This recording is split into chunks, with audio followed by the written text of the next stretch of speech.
తెలంగాణ స్టైల్లో సర్వపిండి ఎలా చేయాలో చూద్దాం. బియ్యం పిండి తీసుకొని దాంట్లో కొద్దిగా కారం, కొద్దిగా ఉప్పు, కొంచెం శనగపప్పు, కొన్ని పల్లీలు, కొన్ని ఉల్లిపాయలు, ఫ్రెష్ కరివేపాకు, చెట్టు నుంచి తీసిన కరివేపాకు, కొంచెం అల్లం వెల్లిపాయ పేస్ట్, ఇవన్నీ వేసుకొని బాగా కలుపుకోవాలి. పొడి పిండిని బాగా కలిపి తర్వాత కొద్దిగా నీళ్లు పోస్తూ ముద్దలాగా చేసుకోవాలి. చపాతీ ముద్దలాగా చేసుకోవాలి అండి.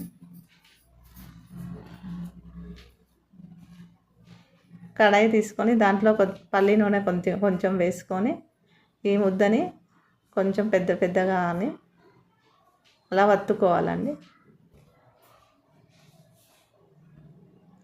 చిన్నగా అక్కడక్కడ చేయితో వేలుతో ఇలా నొక్కాలి.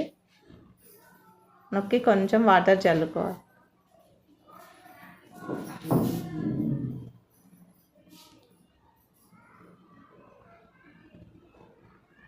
చిన్న మంట పైన ఉడికించాలండి. కొంచెం టైం తీసుకొని ఉడుకుతుంది. చూడండి మంచిగా కాలింది. కాలాక రెండో వైపు తిప్పుకోవాలి కొంచెం సేపు. అంతే, చూడండి ఇంత బాగా రెడీ అయిందో. చాలా టేస్టీగా ఉంటుందండి. మీరు కూడా ట్రై చేయండి. తెలంగాణ స్టైల్ సర్వపిండి కట్టెల పొయ్యి మీద చాలా టేస్టీగా ఉంటుంది. చూడండి.